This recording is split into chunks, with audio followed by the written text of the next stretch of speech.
I never thought my own brother would shatter a champagne bottle against my skull for refusing to give him my condo.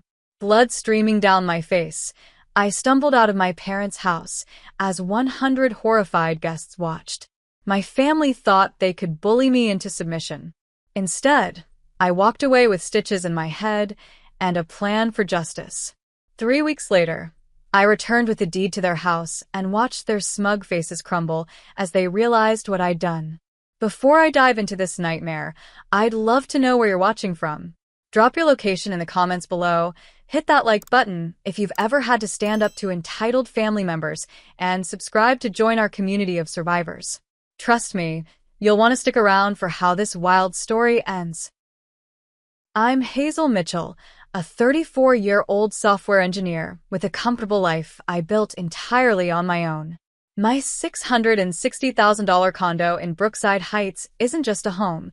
It's the physical manifestation of every sacrifice I've made and every obstacle I've overcome. The marble countertops in the kitchen? Those represent the 3 years I worked overtime while my friends were out enjoying their 20s. The floor-to-ceiling windows with a view of the city skyline? That's what giving up vacations for 5 straight years looks like. Every square inch of that 1,100 square foot space represents my independence, something I've fought for since childhood. Growing up in the Mitchell household meant learning early that there were different rules for different children. My parents, Gloria and Kenneth Mitchell, never tried to hide their favoritism toward my brother Tyler. He was their golden child, athletic, charming, and blessed with our father's charismatic smile. I was the afterthought, the awkward, studious daughter who apparently didn't deserve the same opportunities. Tyler needs these new cleats for football, Hazel. You understand, don't you? Mom would say, as I wore the same worn-out sneakers for another school year. Your brother has so much potential. By 16, I was working part-time at the local grocery store while maintaining straight A's. Tyler crashed his second car that same year, a sweet 16 gift from our parents, and received a third one within a month. Boys will be boys, Dad chuckled as he handed Tyler the keys to a newer model than the one he'd totaled. I still remember the kitchen table conversation during my senior year when I brought up college applications. We've set aside money for Tyler's education at State, Mom explained. He's got a partial athletic scholarship, but we'll cover the rest. What about my college fund? I asked, knowing the answer before the words left my mouth. Dad cleared his throat. Hazel, you're smart. You can get scholarships. Besides, the community college has excellent programs. I did attend community college, working 30 hours a week while taking a full course load. After 2 years of exhaustion and ramen noodles, I earned a full scholarship to Westlake University for their computer science program. The day I received my acceptance letter, my parents barely acknowledged it. They were too busy celebrating Tyler's mediocre performance at a local football game. After graduation, I moved into a tiny studio apartment and started my career at a tech startup. I lived on the bare minimum, investing every spare dollar. 6 years of strategic career moves later, I became a senior developer at Nexus Technologies with a salary that finally matched my expertise. Meanwhile, Tyler bounced between jobs, always with a new can't-miss opportunity that inevitably failed. Tyler married Vanessa right after college. They quickly had 2 children, Aiden, now 10, and Sophia, 7. Despite my complicated feelings about my brother, I adore my niece and nephew. I've always made sure to be present at their birthdays and school events, even when my brother and sister-in-law made pointed comments about my fancy job and selfish lifestyle. While I was saving for my condo, my parents' financial situation deteriorated. Dad's construction business suffered during the recession, and instead of downsizing, they kept borrowing against their home equity to fund Tyler's series of failed ventures, a sports memorabilia shop, a food truck, and most recently, a revolutionary fitness app that never made it past the concept stage. 3 years ago, I finally had enough for a down payment on my dream condo. The day I signed the papers was the proudest moment of my life. No one from my family attended the housewarming party I threw, despite having 6 weeks' notice. Tyler had a networking event that apparently couldn't be missed. The condo itself is everything I ever wanted: 2 bedrooms, 1 converted to a home office, 2 bathrooms, an open-concept kitchen and living area, and a small balcony where I grow herbs and flowers. The building has a gym, a rooftop pool, and 24-hour security. It's my sanctuary, my achievement, my proof that I didn't need anyone's help to succeed. In the months before Tyler's birthday party, I noticed my family's comments about my living situation becoming more frequent and pointed. "Must be nice to have all that space just for yourself," Mom remarked during a rare visit to my place. "You know, Aiden and Sophia could really use their own rooms," Tyler mentioned over Thanksgiving dinner. "This house is getting cramped with 4 of us." I didn't think much of it then. I should have recognized the red flags for what they were, the early signs of an entitlement that would eventually explode in violence and betrayal. The invitation to Tyler's 40th birthday party arrived in my email inbox on a Tuesday morning in April. "Join us for a milestone celebration." Read the subject line, with the details showing a Saturday evening party at my parents' suburban home. My first instinct was to make an excuse. A work emergency, perhaps, or a sudden illness. After years of disappointment, family gatherings had become exercises in smiling through passive-aggressive comments and biting my tongue. But then the text started. "You have to come to Tyler's party," Mom wrote. "It's a special celebration and the whole family will be there." Dad called the next day. "Hazel, your brother would be devastated if you weren't there. We're planning something important." Even Tyler, who rarely contacted me except to ask for tech support, sent a message. "Hey sis, really hope you can make it Saturday. There's something we want to talk to you about." My friend Olivia noticed my distraction when we met for coffee that Thursday. She's been my closest friend since college, and she knows my family history all too well. "They're laying it on thick this time," she commented, stirring her latte. "Any idea what this important thing might be?" I shrugged. "Probably another investment opportunity for Tyler's latest doomed business idea." Olivia's expression turned serious. "Hazel, remember Thanksgiving? Your mom kept making those comments about sharing wealth within the family and how property is just a material thing?" I remembered. At the time, I dismissed it as my mother's typical guilt-tripping. Now, with the coordinated push for my attendance at this party, I felt a flicker of unease. "Be careful," Olivia warned. "Set your boundaries before you go." Despite my misgivings, I went shopping for Tyler's gift on Friday after work. I selected an expensive watch, not because he deserved it, but because choosing a less expensive gift would inevitably lead to comments about my stinginess despite my big tech salary. The mental gymnastics required to navigate family interactions was exhausting. Saturday arrived with unseasonable warmth. I chose my outfit carefully. Professional but not flashy, a navy blue dress that wouldn't stand out. The last thing I wanted was to be accused of showing off. I wrapped Tyler's gift in silver paper, added a generic card with a simple, "Happy Birthday," and set off for the 30-minute drive to my parents' suburban neighborhood. Maple Creek Estates hadn't changed much since my childhood. The same well-maintained lawns, the same 2-story houses with 2-car garages, the same sense of comfortable conformity.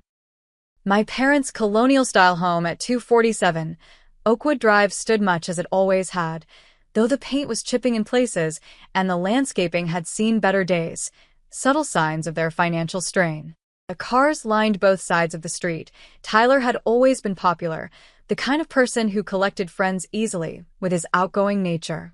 I parked my Audi, another source of family commentary, a block away and walked slowly toward the house, gift in hand, stomach already nodding with anxiety. Music and laughter spilled from the open windows as I approached. I paused at the front door, took a deep breath, and rang the doorbell instead of using my old key. I was a visitor now, not a resident. Mom answered, her face lighting up with a smile that didn't quite reach her eyes. "Hazel, you made it." She pulled me into a hug that felt performative. "Everyone's out back. Tyler will be so happy to see you." As I stepped into the foyer, the familiar sense of my childhood home, Mom's floral perfume, Dad's pipe tobacco, the lemon furniture polish, hit me with unexpected nostalgia.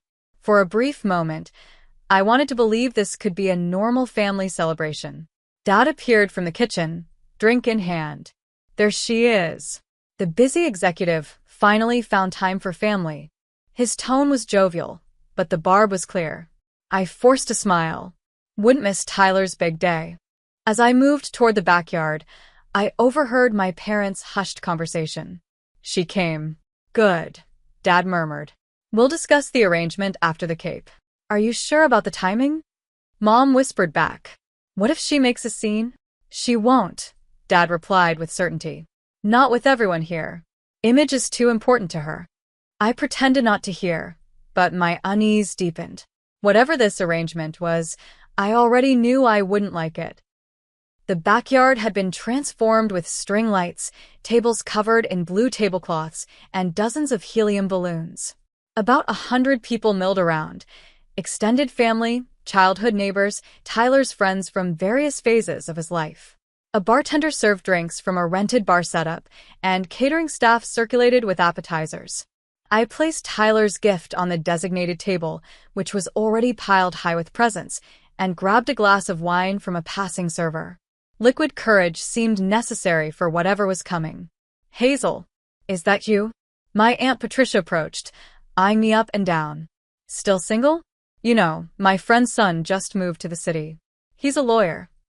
And so it began, the familiar litany of uncomfortable interactions. That condo of yours must be worth a fortune now, commented my father's friend George. Smart investment.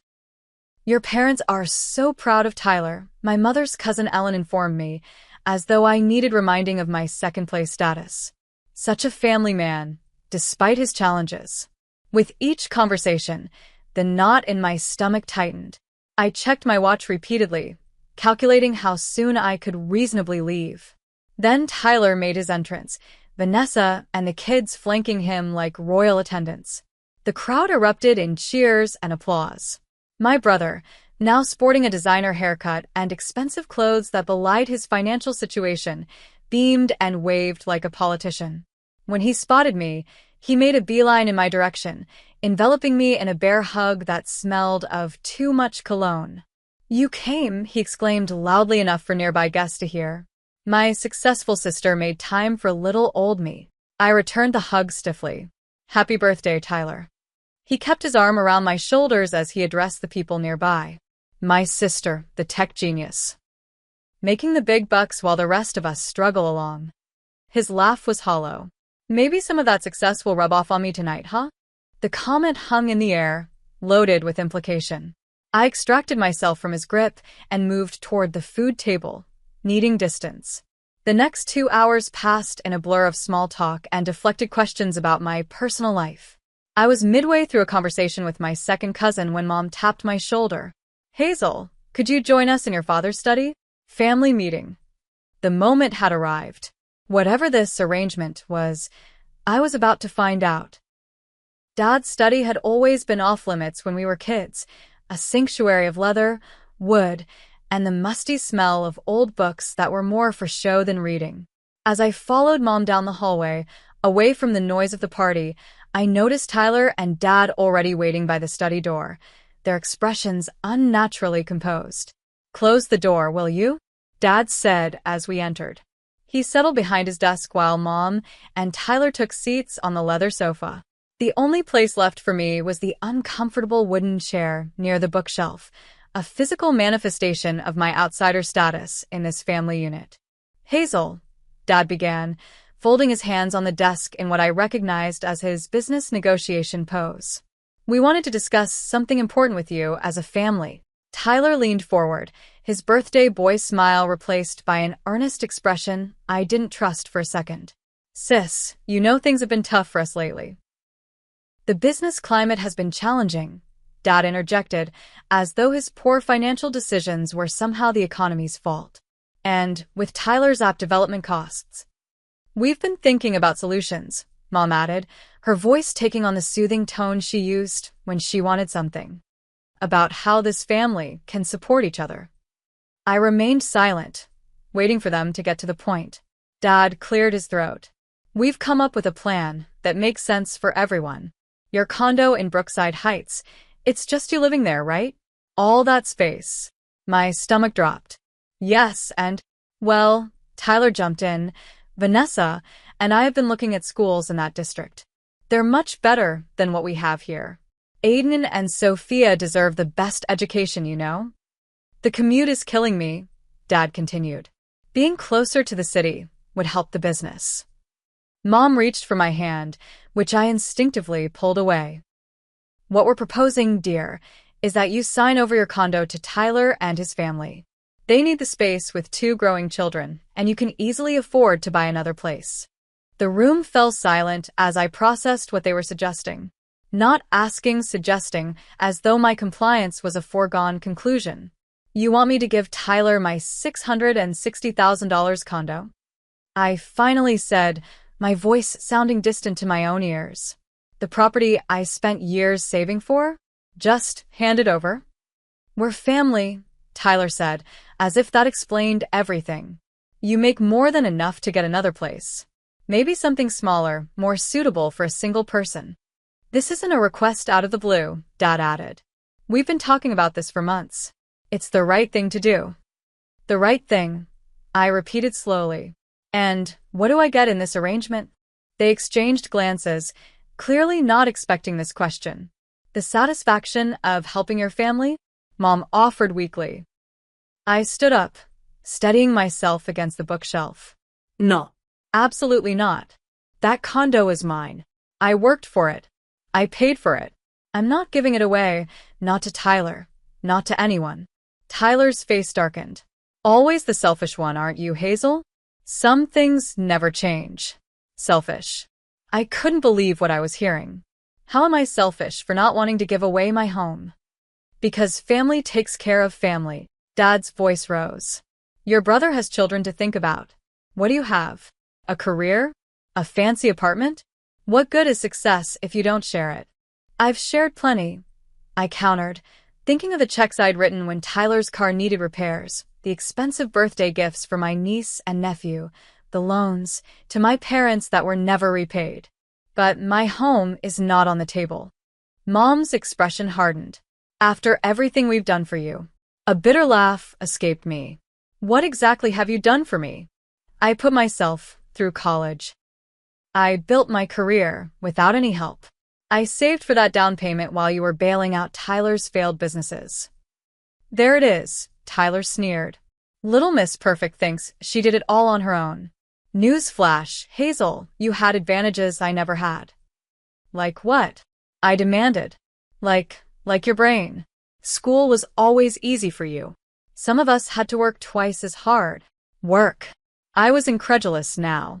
When have you ever worked hard at anything, Tyler? Every opportunity was handed to you on a silver platter while I scrounged for crumbs. Dad slammed his hand on the desk. That's enough. This isn't about the past. This is about what's best for the family now. And what's best is for me to give up my home. I moved toward the door. This conversation is over. I'm not signing over my condo. Not today, not ever. Tyler jumped up, blocking my path. You can't just walk away from this. We've already talked to a realtor about listing your place. That stopped me cold. You did what? We thought once we explained, you'd understand, Mom said. Tyler's already enrolled the kids in a new school district for fall. The audacity was breathtaking. They had planned this whole thing without me, assuming I would simply comply with their demands.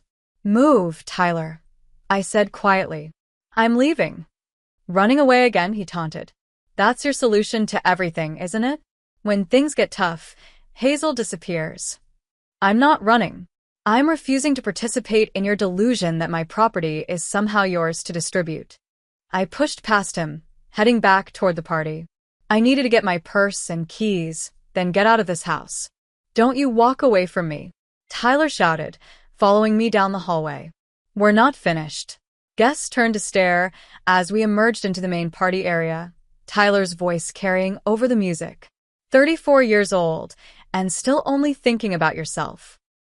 He continued, apparently unconcerned about making a scene at his own birthday party. I spotted my purse on a side table and made my way toward it, ignoring the curious looks from the other guests. Mom grabbed my arm. Hazel, please. Just think about it. We can discuss details later. I pulled free from her grasp. There's nothing to discuss. The answer is no. After everything this family has given you, Dad said loudly, this is how you repay us? The irony was so rich I almost laughed. Given me? What exactly have you given me that wasn't given tenfold to Tyler? Don't bring me into your victim complex, Tyler spat. Just because you're jealous of my normal life instead of your lonely existence. By now, the party had gone quiet. 100 pairs of eyes watched our family drama unfold like some terrible reality show. I'm leaving, I announced, grabbing my purse. Happy birthday, Tyler. Enjoy the watch. As I turned toward the door, Tyler's face contorted with rage. You think you're better than us, don't you? With your fancy job and your fancy condo. I didn't respond, which only seemed to infuriate him more. Answer me, he demanded, grabbing a champagne bottle from a nearby ice bucket. You think you're too good for this family? Tyler, Vanessa cautioned, suddenly appearing at his side. Not here. But he was beyond reasoning. As I reached for the front door handle, I heard the collective gasp before I felt the impact, the sickening crack of glass against my skull, the immediate warm flow of blood, the stunned silence followed by screams. The champagne bottle shattered on impact, sending glass and alcohol mixing with my blood. The pain was immediate and blinding. I stumbled forward, my vision blurring as I somehow managed to open the door and stagger outside. Oh my God. Someone caught me as my knees buckled. Someone call an ambulance. The last thing I remember before losing consciousness was the horrified faces of party guests streaming onto the front lawn and Tyler standing in the doorway, the broken bottle neck still clutched in his hand, his expression a mixture of shock and something else, something that looked disturbingly like satisfaction. The world came back into focus in fragments, the wail of approaching sirens, the metallic taste of blood in my mouth, unfamiliar hands pressing something against my head. I was lying on the front lawn of my parents' house, a growing crowd of party guests forming a circle around me. Their faces swam in and out of focus as I fought to stay conscious. Stay with me, Hazel. The voice belonged to Charlotte Peterson, our parents' neighbor and an ER nurse. Her hands were steady as she applied pressure to my wound. The ambulance is almost here. Try not to move. I tried to speak, but the words came out slurred. My head throbbed with each heartbeat, pain radiating from the point of impact. He hit me. I managed. Tyler hit me with a bottle. I know, honey. Everyone saw. Charlotte's voice was gentle, but her expression was grim. The police are on their way too. From the corner of my eye, I could see my parents on the porch, their faces pale. Dad had his arm around Mom, who was sobbing into her hands. Tyler was nowhere to be seen. The ambulance arrived with flashing lights and urgent efficiency. The paramedics worked quickly, asking questions I struggled to answer through the fog of pain. Name? Hazel Mitchell. Age? 34. Do you know what happened to you? My brother hit me with a champagne bottle. Do you know what day it is? I had to think about that one. Saturday.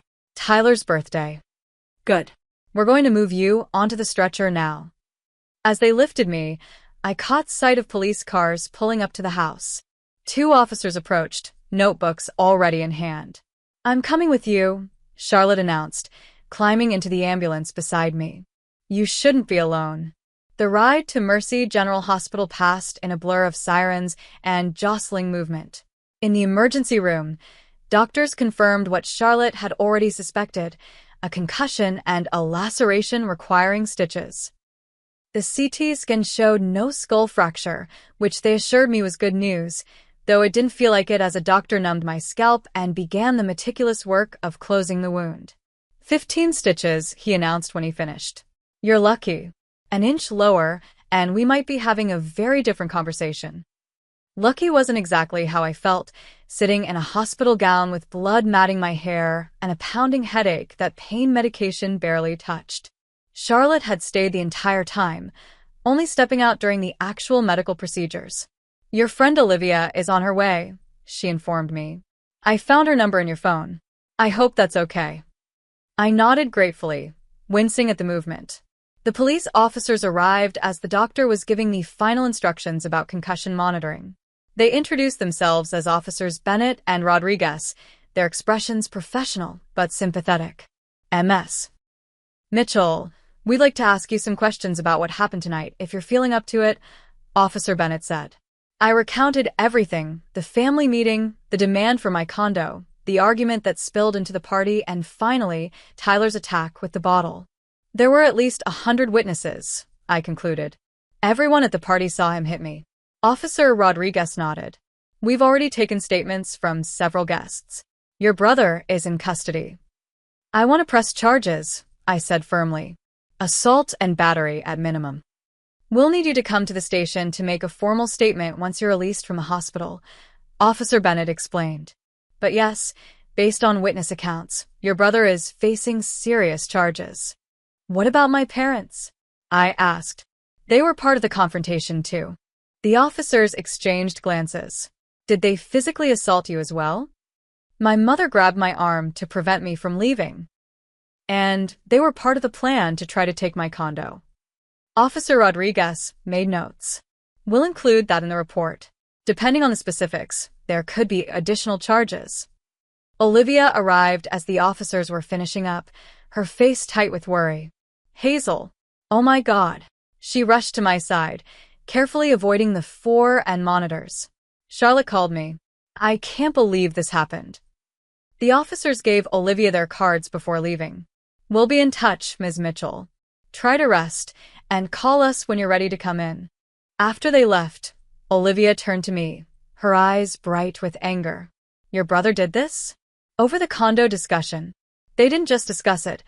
I told her, the reality of the situation finally sinking in. They had already talked to a realtor. They enrolled the kids in schools near my place. They assumed I would just hand over the keys. That's insane, Olivia said. Completely delusional. Charlotte, who had been quietly arranging my discharge papers, joined the conversation. I've known your family for years, Hazel, but I never imagined Tyler capable of this kind of violence. Neither did I admitted. But looking back, the signs were there. The entitlement, the resentment, the constant comparisons. The doctor returned with discharge instructions and prescriptions. You'll need someone to stay with you for at least 48 hours to monitor for concussion symptoms, he explained. No driving, no screens, no strenuous activity. She's staying with me, Olivia declared. My guest room is all yours, Hazel. And I'll check in on you tomorrow, Charlotte added. Professional courtesy. As Olivia helped me change back into my clothes, now stained with dried blood, I felt a strange sense of clarity despite the throbbing in my head. For years, I had accepted my family's behavior, making excuses, keeping the peace. It took a bottle to the head to finally see the truth. I need to talk to a lawyer, I said as Olivia wheeled me toward the exit. Not just about the assault. About everything. My cousin Rebecca is an attorney, Olivia offered. Family law, primarily, but she'll know who to connect you with. Outside, the night air felt cool against my skin. As Olivia helped me into her car, I looked back at the hospital entrance, illuminated by harsh fluorescent light. I'm done, I said quietly. Done making excuses for them. Done accepting scraps of affection.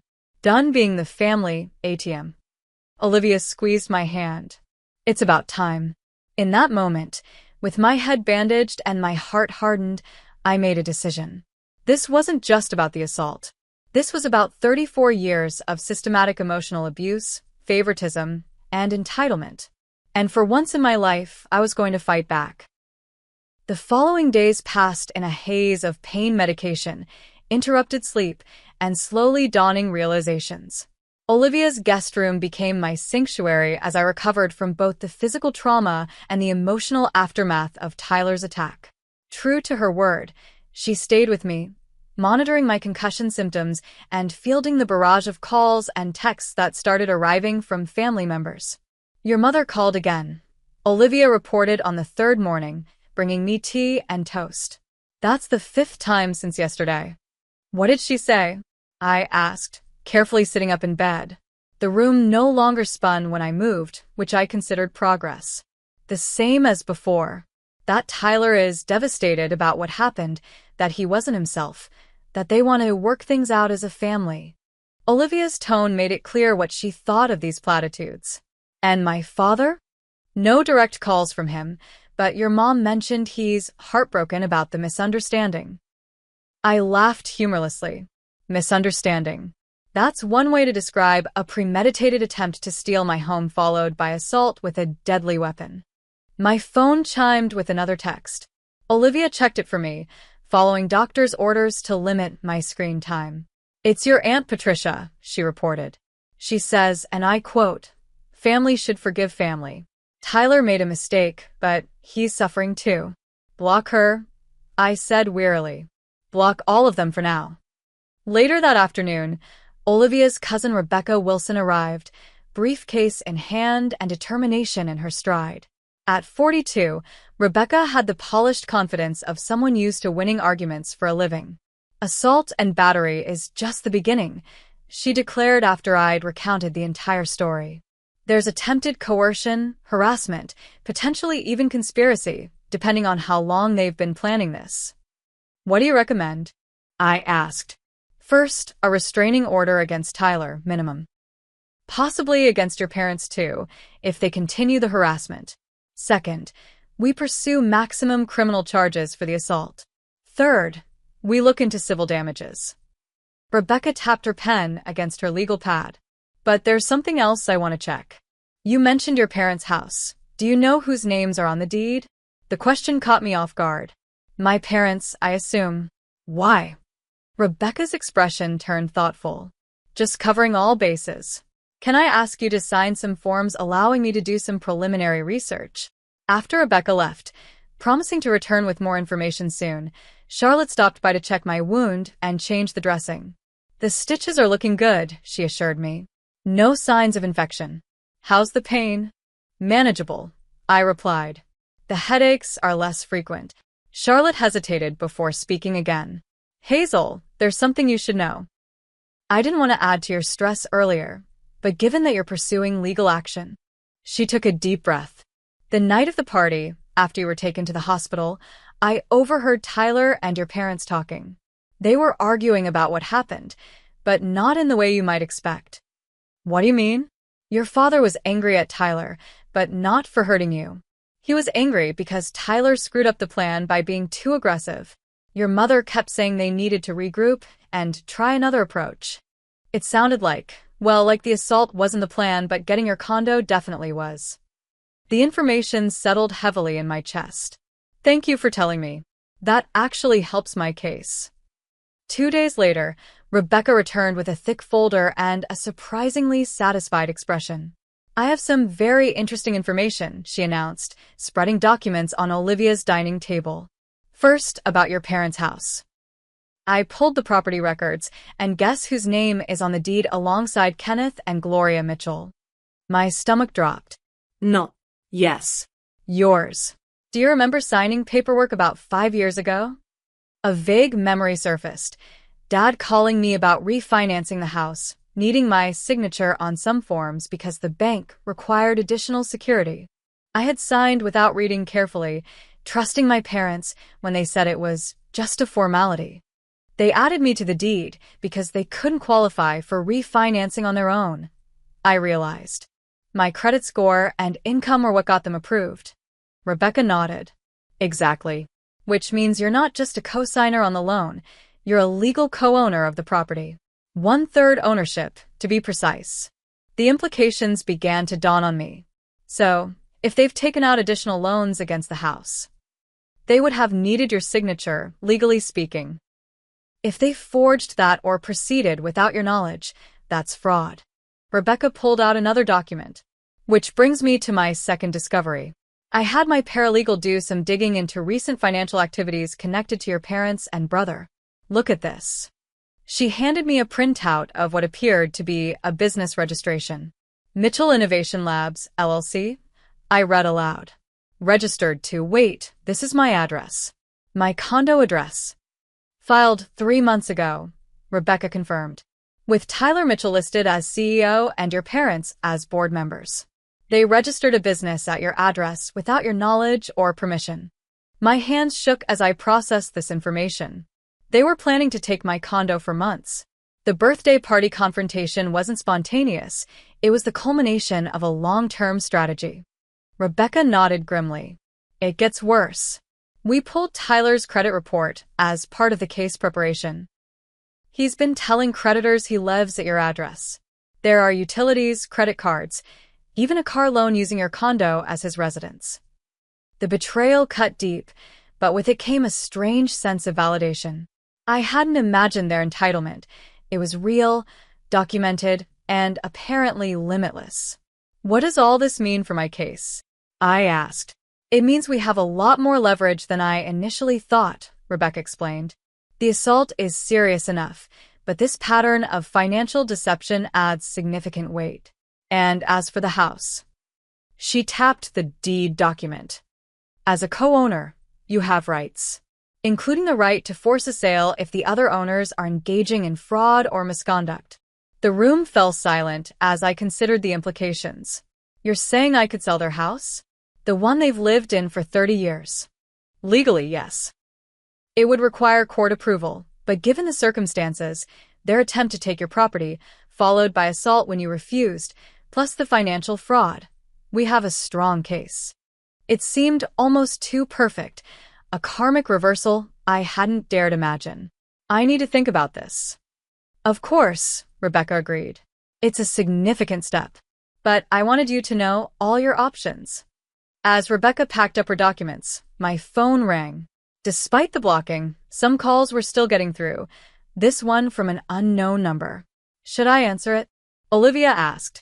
Put it on speaker, I decided. The voice that came through was my father's, his tone uncharacteristically subdued. Hazel, are you there? We need to talk about what happened. I have nothing to say to you, I replied coldly. My attorney will handle all communication from now on. Attorney? Hazel, this is family business. We don't need lawyers involved. Family business stopped being an option when Tyler smashed a bottle against my head. There was a pause before he continued. That was unfortunate. Tyler lost his temper. But he's getting help now, anger management classes.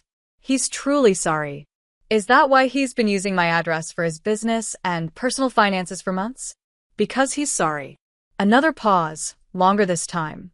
How did you know about that? I know everything, Dad. About Mitchell Innovation Labs. About the loans. About all of it. Now, Hazel, those were just preliminary steps. We were going to bring you in as a partner eventually. It was going to be a family business. The audacity was breathtaking. Stop lying. You've been planning to take my condo for months. You just didn't expect me to say no. We're your family, he insisted, his voice hardening. Everything we've done has been for this family. Your success should benefit all of us. My success. I felt my own anger rising. My success that you had no part in? That you actively undermined at every opportunity? That's success. Don't be dramatic. We supported you. When? When you refused to help with college. When you criticized my career choices. When you borrowed money you never repaid. When, exactly, did you support me? This conversation isn't productive, he snapped. We'll talk when you're being more reasonable. No, we won't. Any further communication goes through my attorney. And Dad, you might want to get a lawyer yourself. You're going to need one. I ended the call, my heart pounding but my resolve strengthening. Rebecca gave me an approving nod. You handled that perfectly, she said. And it's more evidence of their continuing harassment and manipulation. As she left, promising to file the restraining order paperwork immediately, I turned to Olivia. I think I've made my decision about the house. Are you sure? She asked. It's a big step. I nodded, the last pieces of my lifelong need for family approval finally falling away. They were willing to take everything from me without a second thought. It's time they learned that actions have consequences. The depth of my family's financial deception became clearer in the days that followed. Rebecca connected me with Marcus Johnson, a forensic accountant specializing in cases involving family financial fraud. What he uncovered left even Rebecca, who thought she'd seen everything in her years of practice, visibly shocked. They've been planning this for well over a year, Marcus explained, spreading spreadsheets across Olivia's dining table, which had become our unofficial command center. The first traces appear 14 months ago, when your parents refinanced their mortgage again, using your credit but forging your signature on the documents. I never authorized that, I confirmed, examining the signature that was a poor imitation of my own. Then, approximately 12 months ago, they created a shell company, Mitchell Family Holdings, with you listed as a silent partner. Marcus pointed to another document. Again, forged signature. Rebecca made notes. That's 2 counts of forgery, plus fraud. It gets worse, Marcus continued. 9 months ago, they began listing your condo address as the primary residence for both Tyler and your parents on various financial applications. 7 months ago, they registered the business using your address. And 3 months ago, they started the process of enrolling the children in schools in your district. All of this confirms premeditation, Rebecca noted. This wasn't a spontaneous request at a birthday party. This was a calculated, long-term plan to essentially steal your property. I stared at the mountain of evidence, a strange numbness replacing my initial shock. Did they really think they'd get away with this? Marcus adjusted his glasses. Based on the documents, yes. There are emails between your brother and parents discussing how to convince Hazel, or, failing that, how to leverage her guilt about family obligations. They seem to believe you would eventually capitulate to family pressure. And if I didn't? I asked. Marcus and Rebecca exchanged glances. There are some concerning messages about alternative approaches if you proved difficult, Marcus admitted. Nothing explicitly threatening violence, but the implication that they would escalate tactics is clear. The following day, Detective Sophia Carter from the Financial Crimes Unit came to review Marcus's findings. She brought additional evidence gathered during the police investigation of the assault. We obtained a warrant to search your brother's phone and computer based on the assault charges, she explained. What we found corroborates everything your forensic accountant discovered, plus some additional concerning elements. She opened her laptop to show a series of text messages between Tyler and my father from 2 weeks before the party. Tyler, what if she still says no after the party? Dad, she won't. Your mother, and I will make it clear this isn't a request. Tyler, but if she does? Dad, then we move to Plan B. She's on the deed to our house. We have leverage. What did they mean by leverage? I asked. Detective Carter sighed. Based on other messages, they were planning to claim you had verbally agreed to sign over your condo in exchange for removing your name from their house deed. They were essentially going to claim a verbal contract that never existed. Rebecca looked outraged. That would never hold up in court. They probably knew that, Detective Carter agreed. But they were counting on family pressure and your desire to avoid lengthy legal proceedings to force your compliance. I shook my head, still struggling to comprehend the extent of their scheming. They really thought they had it all figured out. People who engage in this kind of familial financial abuse often believe their actions are justified, Detective Carter explained. They convince themselves that family resources should be communal, especially when one member is more successful than others. Our meeting was interrupted by an urgent call from the security desk at my condo building. Ms. Mitchell? This is Carlos from security. There's a situation you should be aware of. A man and woman claiming to be your parents attempted to gain access to your unit. When we refused, they became agitated, claiming they had a right to enter because, and I'm quoting here, the property will soon be transferred to their son. My blood ran cold. Did they leave? Only after we threatened to call the police. But before they left, the man said something about changing the locks being their right as future owners. I thanked Carlos for his vigilance and immediately relayed the information to Detective Carter, who promised to send officers to interview the security staff and review surveillance footage. This is a clear violation of the restraining order, Rebecca noted, and further evidence of their intent to take your property by any means necessary. Later that evening, a neighbor from my condo building sent security footage showing Tyler and my father attempting to pick the lock on my door, carrying what appeared to be new doorknobs and locks. The timestamp showed they had returned after being turned away by security, apparently thinking they could access the building through the parking garage. "This is beyond delusional," Olivia commented as we watched the footage. "They're acting like they already own your place." "In their minds, they do," I replied. "They've convinced themselves they're entitled to it." The next day, Rebecca confirmed what I had been suspecting. As a co-owner of my parents' house, I had the legal right to force its sale, especially given the documented fraud and the ongoing harassment. "The court will almost certainly approve a partition by sale," she explained. "Given the circumstances, including the assault and the multiple instances of fraud, you have a very strong case." "And the proceeds?" I asked. "Would be divided according to ownership percentage, after settling any liens or outstanding mortgages. Your share would be 1/3. I sat with this information, turning it over in my mind. The house that had been the site of so much favoritism and unfairness could become the instrument of justice. There was a certain poetry to it. "If I decide to do this," I said slowly, "how quickly could it happen?" "Given the urgency, due to the ongoing harassment and criminal case, we could expedite the process. 3 weeks, maybe less." Rebecca studied my face. "Are you sure this is what you want?" I thought about my childhood in that house, always feeling like a guest in my own home. I thought about the blood still matted in my hair from my brother's assault. I thought about the years of manipulation, the constant expectation that I should give and give while receiving nothing in return. "Yes," I said firmly. "It's time they learned that actions have consequences." The emotional weight of my decision led me to seek therapy. Dr. Elizabeth Foster specialized in family trauma and financial abuse, and our sessions became a crucial outlet as I navigated the legal proceedings. "What you're experiencing is a profound betrayal," Dr. Foster explained during our second session. "Not just the assault, but the years of conditional love and exploitation." "I keep asking myself if I'm doing the right thing," I admitted. "Selling their house seems so harsh." "Let me ask you this," Dr. Foster replied. "If a stranger had assaulted you and tried to steal your property, would you hesitate to seek justice?" "No, of course not.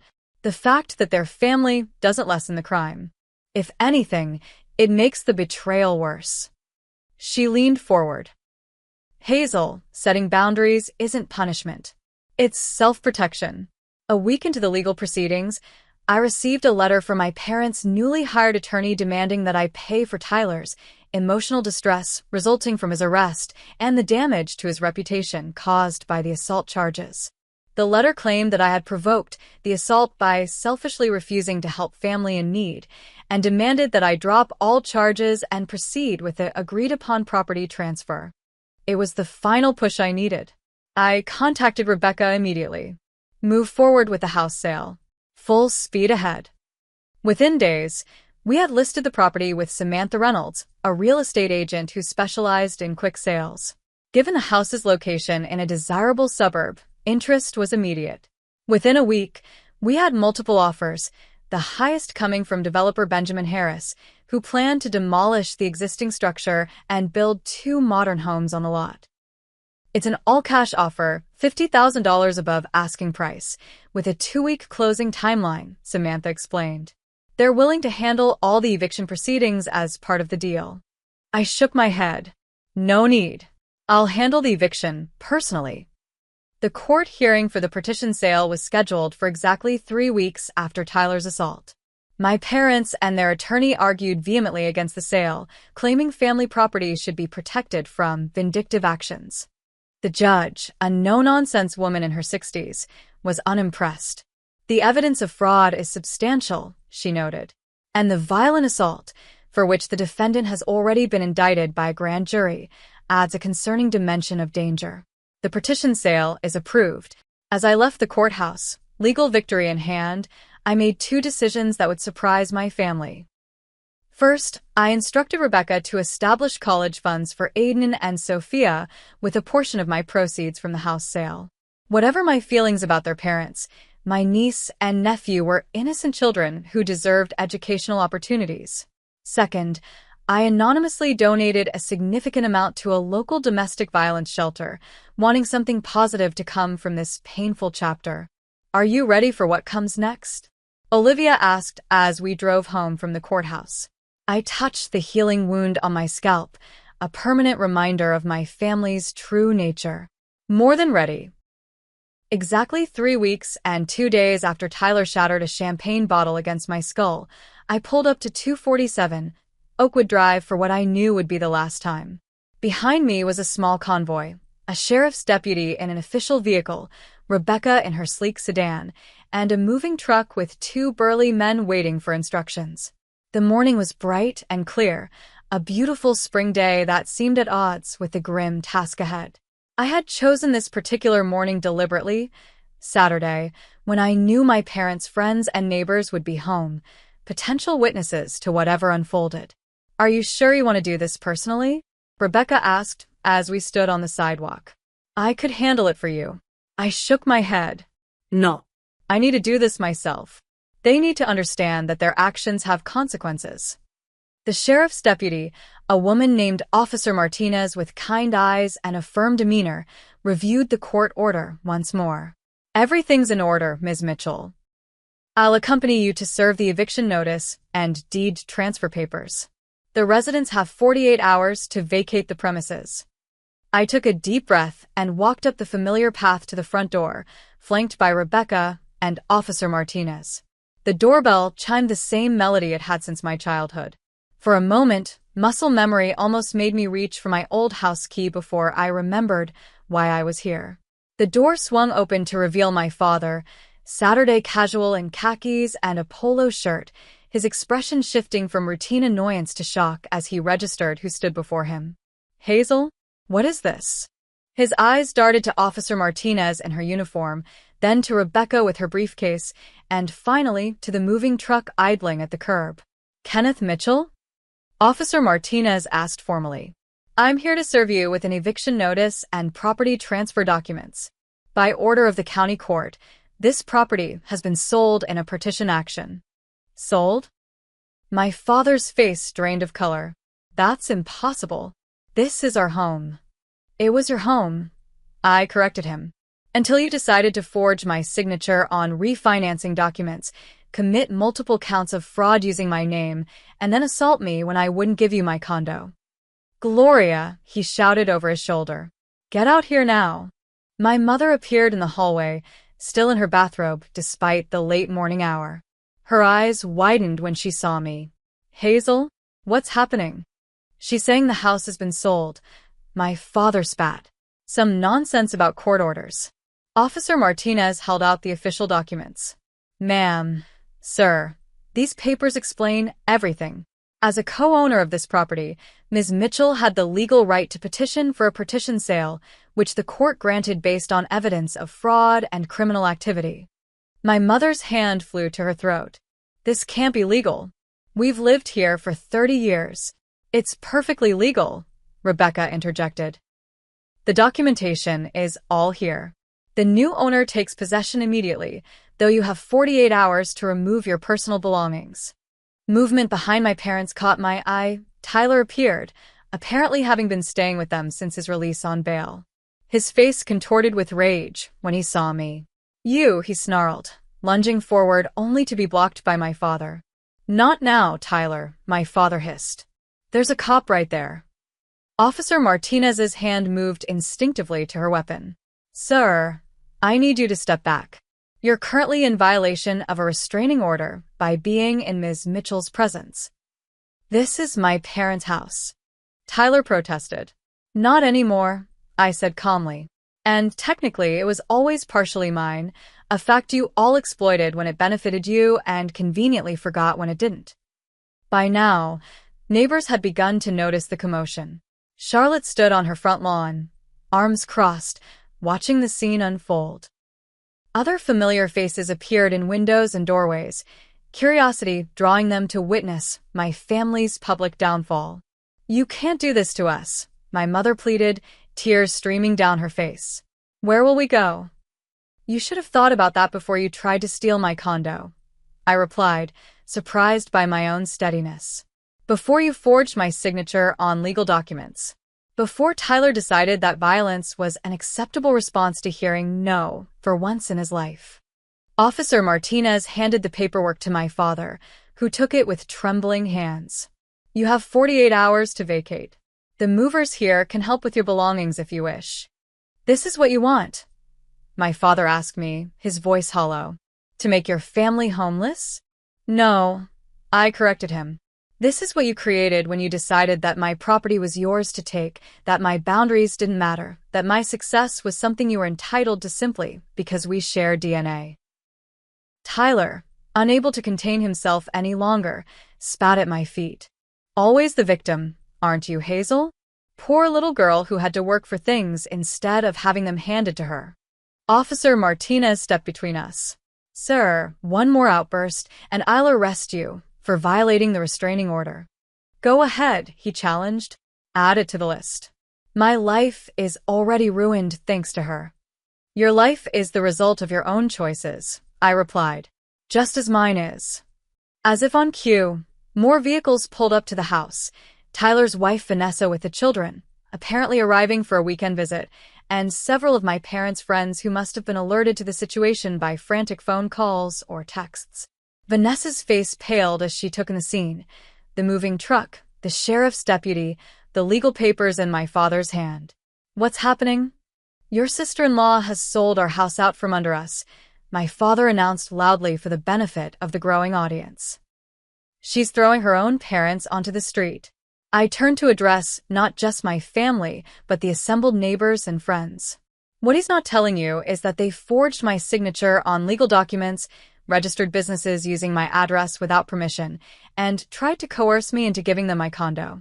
When I refused, Tyler assaulted me with a champagne bottle in front of 100 witnesses, sending me to the hospital with a concussion and 15 stitches. A murmur ran through the crowd. Many of them had been at the party, had seen the assault with their own eyes, but hadn't known the full context. That's not how it happened, Tyler protested weakly. There are court records, Rebecca added. Financial documents. Police reports. Witness statements. The facts are clear. My mother, seeing that public sympathy was not swinging their way, changed tactics. Hazel, please, she begged. We're still your family. Whatever mistakes we've made, surely we can work this out. I've arranged for a 2-bedroom apartment for you and Dad. I informed her, my final act of familial obligation. It's paid through the end of the year. The address is in the paperwork. It's not what you're used to, but it's clean and safe. My father looked stunned. You're still helping us? After all this? I'm ensuring you're not homeless, I clarified. Not out of obligation, but because I refuse to be the person you tried to make me, someone who puts self-interest above basic human decency. Tyler scoffed. What about us? Where are Vanessa and the kids supposed to go? That's not my responsibility, I said. But if you're asking about your children's future, you should know I've established college funds for both of them with part of my proceeds from this sale. Unlike some people, I don't punish children for their parents' mistakes. Vanessa's expression softened slightly at this news, though Tyler looked more outraged than grateful. You have 48 hours, I repeated, turning to leave. I suggest you start packing. As I walked back toward my car, my father called after me. Is this really how you want to end things? 34 years of family, just over? I paused and turned back one last time. This family ended the moment Tyler decided violence was an acceptable response to not getting his way. This family ended when you and Mom decided my property was yours to take. This family ended when all of you confused love with ownership. I got into my car and drove away, watching the house recede in my rearview mirror. The weight that had pressed on my chest for weeks, for years, really began to lift. For the first time since the assault, I took a full, deep breath. 6 months later, I stood in front of a classroom of young women at the Women's Financial Empowerment Center, where I volunteered teaching a course on financial independence. My scar had faded to a thin white line partially hidden by my hair, but the lessons from that painful chapter remained vivid. Boundaries aren't just emotional, I explained to the attentive faces before me. They're financial too. No one, not a partner, not a friend, not even family, has the right to your resources without your consent. After class, I met Olivia and our new friend Diana for dinner. Diana was a graphic designer I'd met through the center, and over the past few months, she'd become an important part of my rebuilt social circle. How did it go today? Olivia asked as we settled into our table. Really well, I replied. It's healing, honestly, turning that experience into something that might help others. Have you heard anything from them? Diana asked carefully, aware of my family history. My parents send occasional emails. Formal, distant. They're managing in the apartment, though Dad had to come out of retirement to cover expenses. Tyler's case is still moving through the courts. His lawyer keeps trying to delay. And how are you feeling about all of it? Olivia asked. I considered the question, something Dr. Foster asked me regularly in our continuing therapy sessions. I still have moments of doubt, moments where I wonder if I did the right thing. But then I remember that I didn't create this situation. I just refused to be its victim. Diana raised her glass. To boundaries, consequences, and new beginnings. As we clinked glasses, I felt the last pieces of guilt finally release their hold. Families should be about mutual support, not exploitation. Love should lift you up, not tear you down. Sometimes the hardest lessons come from those who should have protected us most. But from those lessons can come strength, clarity, and ultimately, freedom. I had lost the family I was born into, but in its place, I was building something far more valuable, relationships based on respect, boundaries, and genuine care. My story wasn't over. It was just beginning on my own terms. What about you? Have you ever had to set difficult boundaries with family members or cut ties with toxic relatives? Share your experiences in the comments below. Don't forget to like this video if you found my story helpful, subscribe for more content about family dynamics and personal growth, and share with anyone who might be struggling with similar situations. Remember, sometimes the healthiest family is the one you create for yourself. Thank you for listening, and I wish you strength on your own journey to healthy relationships.